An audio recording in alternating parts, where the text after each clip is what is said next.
ইরানের সবচেয়ে শক্তিশালী অস্ত্র ফাত্তা হাইপারসোনিক মিসাইল। বিশ্ব রাজনীতির উত্তপ্ত কেন্দ্রবিন্দু এখন মধ্যপ্রাচ্য, আর সে আগুনে যেন ঘি ঢেলে দিয়েছে ইরানের নতুন ভয়ঙ্কর অস্ত্র ফাত্তা হাইপারসোনিক মিসাইল। এই মিসাইল শুধু ইরানের সামরিক ক্ষমতার প্রতীকী নয়, বরং পশ্চিমাদের আতঙ্কের নাম। কি এই ফাত্তা? কেন এটা নিয়ে এত ভয়? ফাতা এক ধরনের হাইপারসোনিক ব্যালিস্টিক মিসাইল, যার গতি ম্যাচ 13 থেকে ম্যাচ 15 পর্যন্ত, মানে শব্দের গতির 15 গুণ।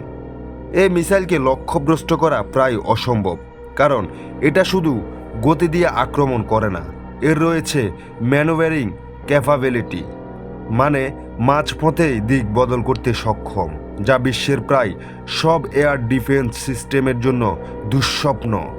ইরান দাবি করেছে এই মিসাইল রাডারে ধরা পড়ে না এবং যে কোনো শত্রুর গভীর প্রতিরক্ষা ব্যবস্থা ভেদ করতে সক্ষম।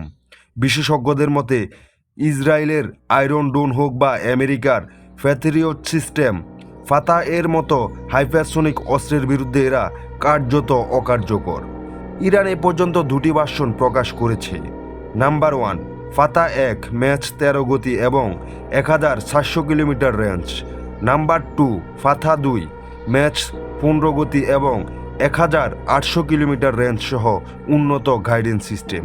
এই অস্ত্র তৈরি করেছে ইরানের আইআরজিসি এয়ার স্পেস ফোর্স, যারা দেশীয় প্রযুক্তিতে এই অস্ত্র বানিয়ে পশ্চিমাদের বার্তা দিয়েছে, আমরা প্রস্তুত, এবার তোমরাও সাবধান হও।